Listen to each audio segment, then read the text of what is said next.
De la défaite à la réussite, mon voyage inspirant vers la réinvention personnelle. La chute, affronter l'adversité. Il y a des moments dans la vie où le sol semble s'effondrer sous nos pieds, où l'obscurité menace d'engloutir toute lueur d'espoir. C'est dans l'une de ces périodes sombres que commence mon histoire. Une histoire de défaite, mais surtout de résilience et de réinvention.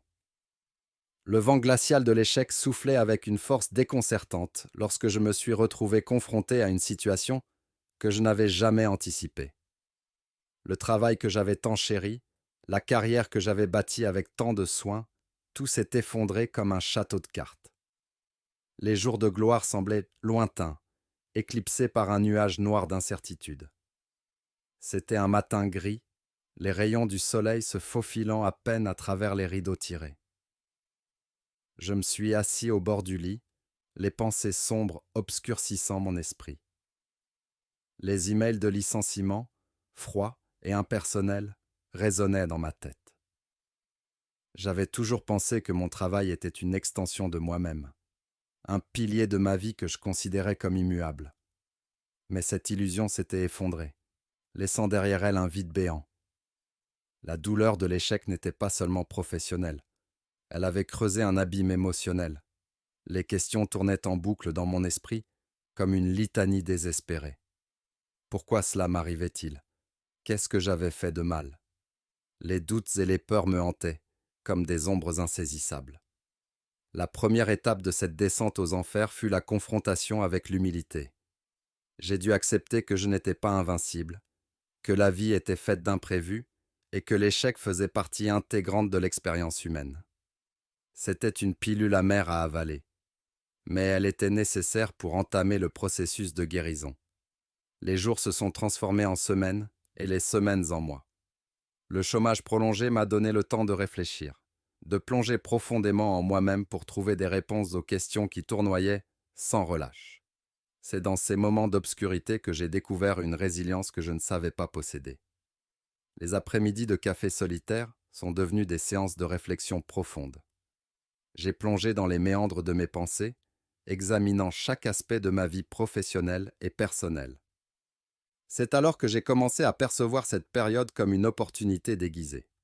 Une opportunité de me réinventer, de redéfinir ma vie selon mes propres termes. Les premiers rayons d'espoir ont émergé lorsque j'ai commencé à explorer des domaines qui m'avaient toujours intrigué, mais auxquels je n'avais jamais consacré assez de temps. J'ai repris des passions délaissées, découvert de nouvelles compétences et trouvé une énergie nouvelle dans la création. Les montagnes russes émotionnelles ont commencé à s'aplanir, laissant place à une compréhension plus profonde de moi-même. Chaque courriel de refus était une épine dans mon ego, mais aussi un catalyseur pour repenser ma trajectoire. J'ai décidé de ne pas laisser CREG dicter ma valeur. C'était une bataille quotidienne contre le découragement, mais chaque petit pas vers la réinvention personnelle était une victoire en soi. Lorsque la poussière de l'adversité commença à retomber, quelque chose d'extraordinaire commença à émerger de cet amas de décombres. Je découvris une force intérieure que je n'aurais jamais soupçonnée, une capacité à rebondir et à grandir au-delà de mes propres limites auto-imposées. Ainsi débuta mon voyage, du sommet éblouissant de la réussite à la vallée sombre de la défaite. Mais au lieu de rester prostré dans l'ombre de ceux qui avaient été perdus, je choisis de regarder vers la lumière éclatante de ceux qui pourraient être gagnés à travers la réinvention personnelle. La chute n'était qu'une introduction. La vraie histoire se déroulait dans les pages à venir, celles que j'allais écrire moi-même. Le combat intérieur, décider de changer. Au creux de la défaite, au milieu des débris de ma vie professionnelle éparpillée, se trouvait une invitation déguisée à me redécouvrir. C'était le moment de décider si j'allais laisser cette épreuve me définir ou si j'allais m'élever au-dessus de ces ombres oppressantes. La résilience, cette lueur de force intérieure, devenait mon allié dans le combat contre le découragement. Les premiers jours après la perte de mon emploi étaient marqués par un mélange complexe d'émotions. La colère, la tristesse, la peur.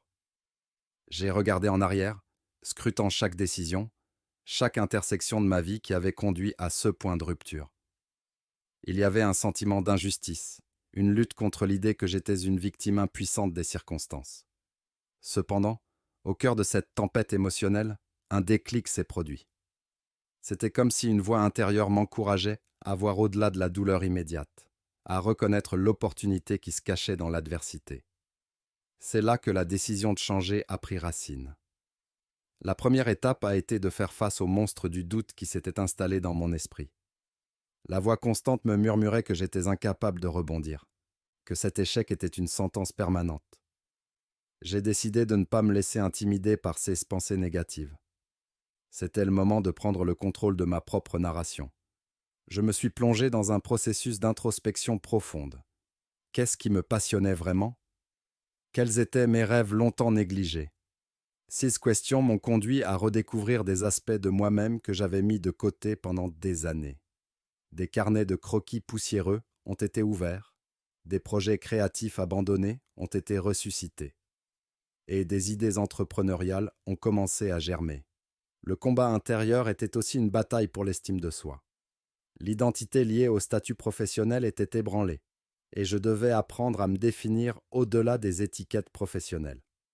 J'ai commencé à reconnaître la valeur intrinsèque qui résidait en moi, indépendamment des titres ou des réussites passées. C'est également à ce moment-là que j'ai compris l'importance de l'acceptation. J'ai accepté mes échecs comme des enseignements, non comme des stigmates. La résilience, j'ai réalisé, n'était pas l'absence de douleur, mais la capacité de s'élever malgré celle-ci. Une étape cruciale dans ce voyage de réinvention personnelle a été de prendre des risques calculés. J'ai décidé de sortir de ma zone de confort, d'explorer des territoires inconnus. Les idées qui semblaient autrefois trop audacieuses ou impossibles ont commencé à prendre forme. Chaque pas en avant, aussi petit soit-il, devenait une affirmation de ma détermination à changer ma propre histoire. Le combat intérieur n'était pas linéaire. Il y avait des jours de doute intense, des moments où l'ancien moi essayait de reprendre le contrôle. Mais c'était dans ces moments de vulnérabilité que je trouvais ma plus grande force. J'ai appris à embrasser l'incertitude, à voir chaque défi comme une opportunité de croissance. Une rencontre fortuite avec un mentor inspirant a été un tournant majeur. Ses paroles d'encouragement et ses propres expériences de réinvention ont éclairé mon chemin. Le mentorat a ajouté une nouvelle dimension à mon parcours, apportant des conseils pratiques et une perspective extérieure qui ont considérablement accéléré ma propre transformation. C'était un processus d'autodécouverte continue. J'ai commencé à définir mes propres critères de réussite, débarrasser des attentes externes. La réinvention personnelle, je l'ai compris, était un acte d'affirmation de soi, un engagement envers la personne que je voulais devenir, indépendamment de ce que le monde extérieur pouvait penser. Dans ce combat intérieur, j'ai trouvé un allié inattendu dans la méditation et la pleine conscience. Ces pratiques ont agi comme des phares dans l'obscurité, m'aidant à rester ancré dans le présent plutôt que de m'inquiéter constamment de l'avenir incertain. Ainsi, la deuxième étape de mon voyage de la défaite à la réussite n'était pas seulement une question de changer de trajectoire professionnelle. C'était une transformation intérieure profonde, une décision de ne pas laisser l'échec définir qui j'étais, mais plutôt de l'utiliser comme un tremplin vers quelque chose de nouveau et d'inattendu. Le combat intérieur avait commencé à dévoiler les premières couleurs d'une aube prometteuse. La renaissance. Surmonter et réussir. La renaissance n'est pas un événement ponctuel, mais un processus continu. C'est dans cette phase que j'ai appris à transformer les cicatrices de la défaite en les fondations de ma réussite. La renaissance n'était pas seulement une émergence de la douleur, mais aussi une célébration de la croissance, de la persévérance et de la victoire personnelle. Le soleil a commencé à percer à travers les nuages sombres de ma vie. Les premiers rayons d'une nouvelle aube éclairaient le chemin de la réinvention.